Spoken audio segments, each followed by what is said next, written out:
basically, it's just about how people manage their private information, both their own information, but one thing I did not say just a second ago is also how folks manage the information that they know about other people, because you can tag people, you can share something that somebody else shared, so it gets crazy. Also, it concerns effective ways to manage your privacy, and also discloses some mistakes that people sometimes make, or showcases some mistakes that people make. And also, this theory appreciates that there is this tension between the need or the desire to offer private information, but also the sometimes lack of efficacy of doing that. Because we do need to keep things private. There's always a tension. Should I tell them? Should I not tell them? What's and then it also appreciates, and here's what, well, it sort of ties into what I was trying to say. Appreciates that there is this idea of individual ownership, but generally speaking, once information is out, we tend to appreciate that it becomes collective information. I've shared this, therefore it is no longer private. So, the next slide here is the start of the 5 general principles of this theory. The first is, and I was trying to say, we tend to view information as property. It's intellectual property, right? It's my private. Well, it's not just intellectual privacy, but it's a private property, but lots of different things. It's my information. I own it. And that's the way I think about my information. My social security number, you don't get that. Though anybody who asks for it, And back in the day when I was in college, they used all that stuff for your ID. But in any case, one thing though that this theory says, that oftentimes folks, even if they share something on the internet, still have this sense that they own it. Though once it's shared, depending on the context, people can do whatever they want with it. But there is this thinking that I own this information and I'm putting it out there, but I still own it. That can be a problem, I think. And then the second principle here is, since folks think they own the information, they feel like they have the right to control it.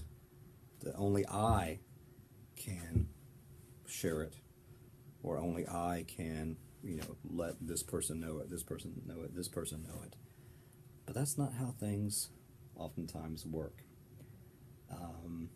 Because I can, for instance, on Facebook, I can post pictures of a trip I made, whatever, and maybe I sort of in my mind mean it just for my friends and my family, but pretty much anybody can get on there.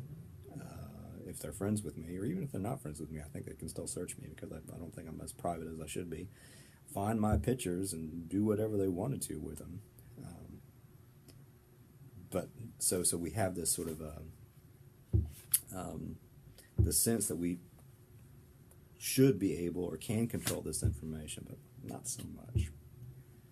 Also, the third little principle here, we tend to develop strategies on how to try to manage the flow of information, whatever those strategies might be. There are no set strategies, but sort of just from our own socialization, our own experience with living, we tend to come up with certain strategies depending on our background, our personality. Even though I don't like the idea of personality as a construct, but just all these different things. So one of the things that they talk about here is that there are some folks that are high self-monitors. There's some people who are low self-monitors.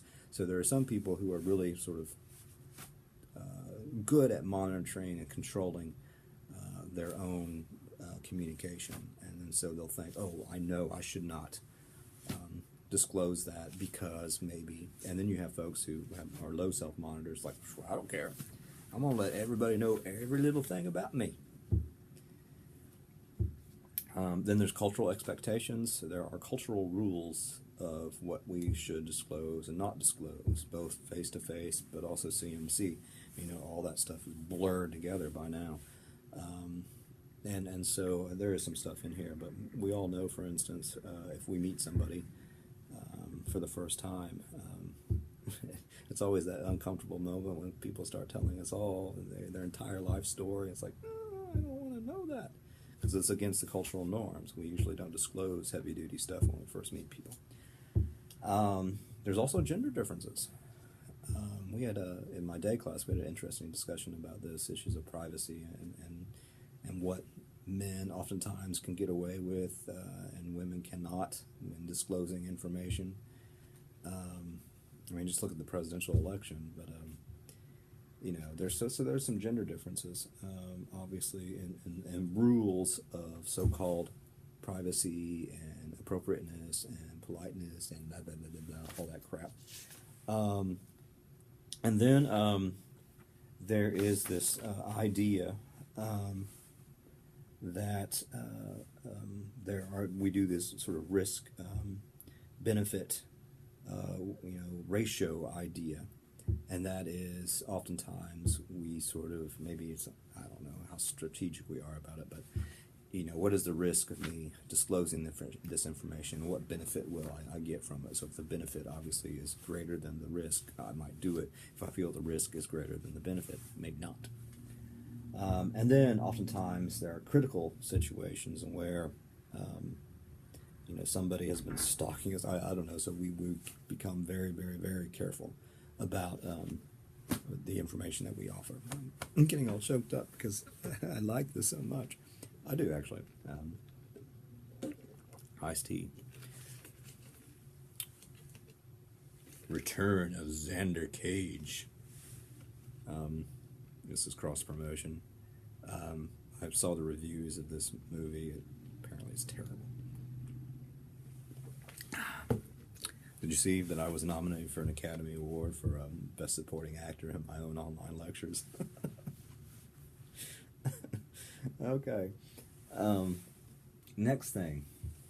The fourth principle here of this CPM theory, this idea that, again, when we share information, there is this sense, maybe not so much from us, but it should be, but from other folks, that it becomes collective. We now own this information, not just you. And so I saw your picture up there, you posted it, so now I can do whatever the hell I want to with it. And so there's lots of different ways that people do this. But there are certain times, obviously, where you are told that you cannot disclose certain information. Certain information is private.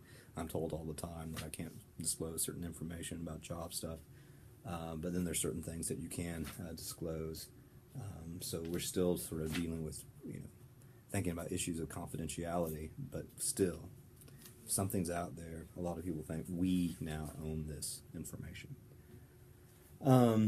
And there's all these rules. I mean, it's really interesting. I mean, this theory is so thick. It's gooey.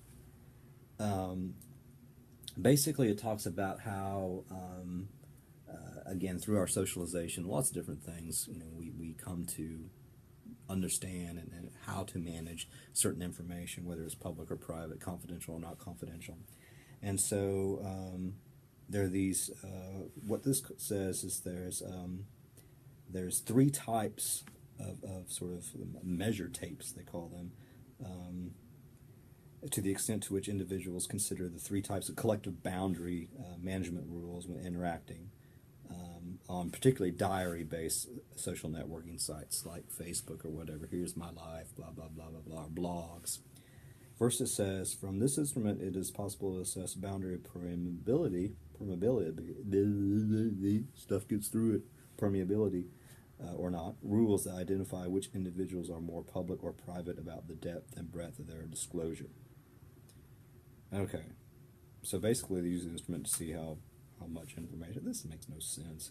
In addition, the measure evaluates boundary ownership rules, assessing the extent to which individuals minimize or expand on others' capabilities to disseminate information. In other words, individuals who are concerned about others having access to their private information may utilize more coded language or stipulate restrictions on how the information is to be safeguarded.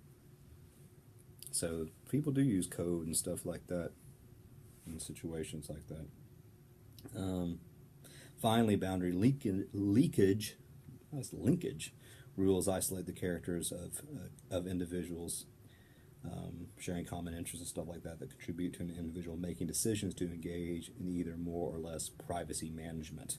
So in other words, oftentimes folks will not give all the information about all the things that they like, what's my favorite music or not, or they might in some sort of way. Yeah. I tried to call Carol back. Okay.